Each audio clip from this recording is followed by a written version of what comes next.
안녕하세요. 벌써 14주차 수업이네요.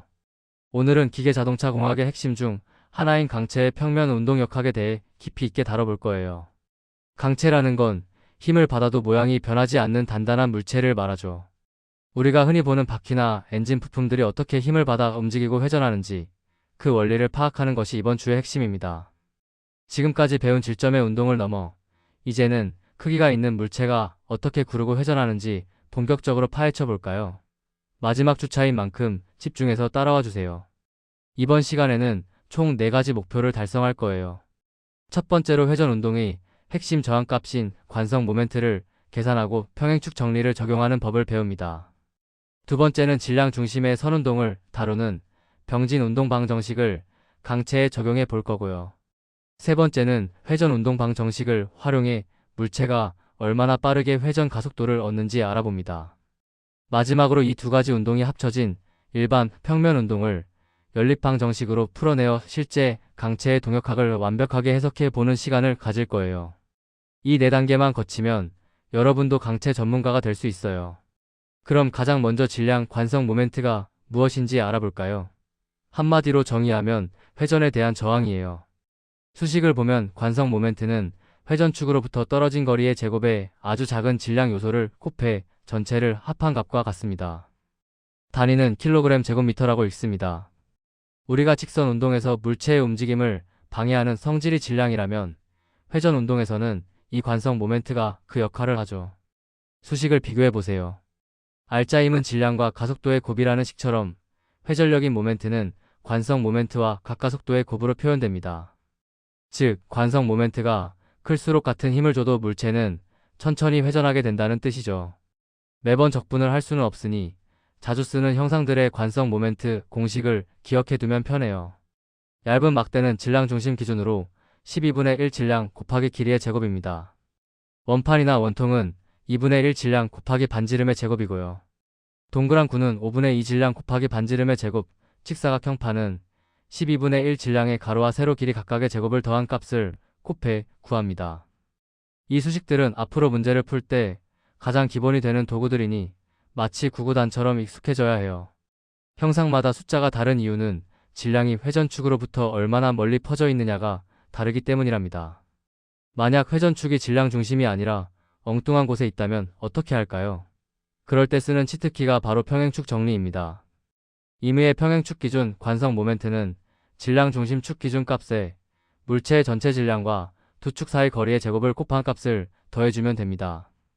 예를 들어 막대의 끝점을 기준으로 회전시킨다면 중심에서의 값인 12분의 1 질량 길이 제곱에 거리인 2분의 1 길이를 제곱해서 질량과 곱한 값을 더하는 거죠. 계산해 보면 3분의 1 질량 길이 제곱이라는 결과가 나옵니다. 중심에서 멀어질수록 회전시키기 더 힘들어진다는 것을 수학적으로 증명한 셈이죠. 복합적인 모양의 물체도 겁낼 필요 없어요. 따로 구해서 더하면 되거든요. 여기 4kg 원판과 2kg 막대가 붙어있는 물체가 있습니다. 먼저 막대는 끝점 기준으로 계산하면 0.167kg 제곱미터가 나옵니다.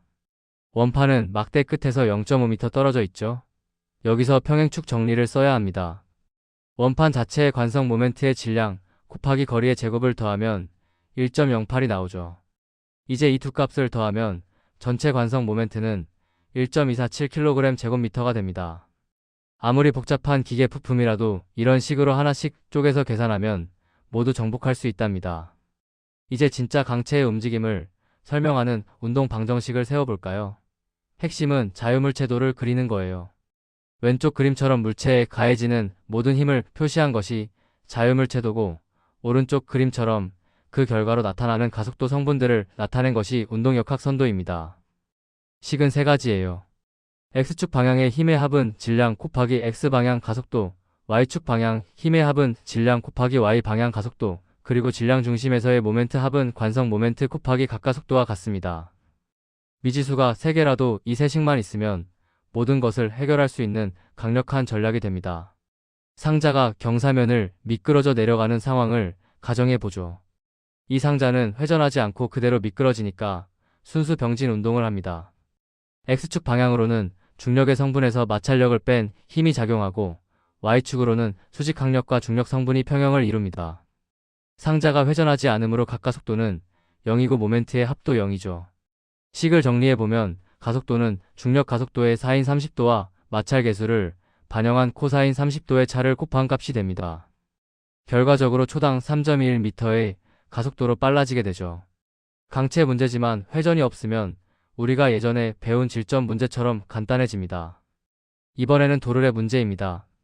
5kg 원판과 3kg 추가 연결되어 있죠. 여기서는 두 물체를 따로 생각해야 해요. 회전하는 원판은 장력에 의한 모멘트가 발생하고 매달린 추는 중력과 장력의 차이로 아래로 가속됩니다. 여기서 중요한 연결고리는 구속 조건이에요. 추의 가속도는 원판의 반지름과 가까속도를 곱한 것과 같다는 점이죠. 이 세식을 연립해서 풀면 가까속도는 초당 26.75 라디안, 줄의 장력은 13.38 뉴턴, 추의 가속도는 초당 5.35m가 나옵니다. 물리적으로 연결된 시스템을 수학적으로 연결하는 연습이 꼭 필요해요. 수평으로 놓여있던 막대의 한쪽 끝 힌지를 딱 놓으면 어떻게 될까요? 이 막대는 고정점을 기준으로 회전 운동을 시작합니다. 막대의 무게인 중력이 막대 중심에 작용하여 회전시키는 모멘트를 만들죠. 계산해보면 모멘트 합은 58.86 뉴턴미터입니다. 이걸 고정점 기준 관성 모멘트인 8로 나누면 가속도는 초당 7.36 라디안이 나오죠. 재미있는 점은 이 가속도가 일반적인 자유낙하 가속도보다 느리다는 거예요. 물체 전체가 같이 떨어지려는 성질과 회전 저항이 부딪히기 때문이죠. 실제 낙하 모습과 비교해보면 그 차이를 확연히 느낄 수 있을 겁니다.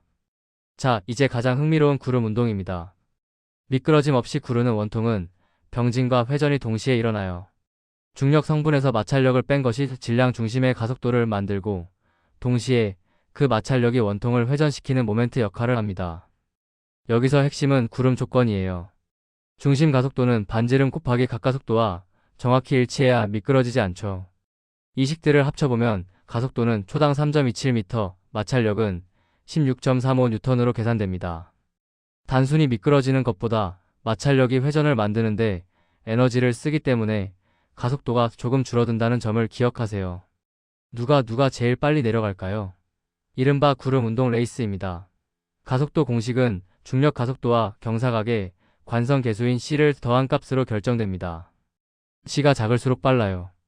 1등은 회전 저항이 아예 없는 미끄러지는 상자입니다.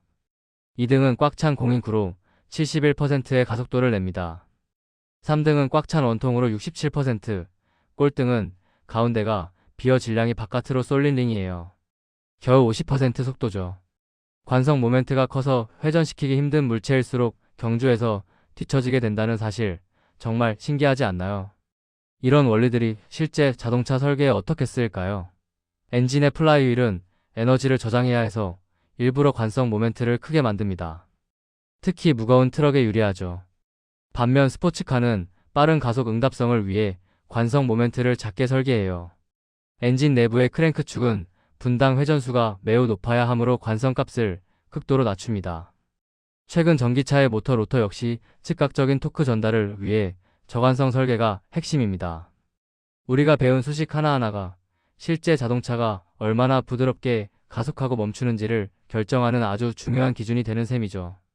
이제 여러분의 실력을 점검해 볼 시간입니다. 연습 문제를 통해 오늘 배운 내용을 복습해 보세요.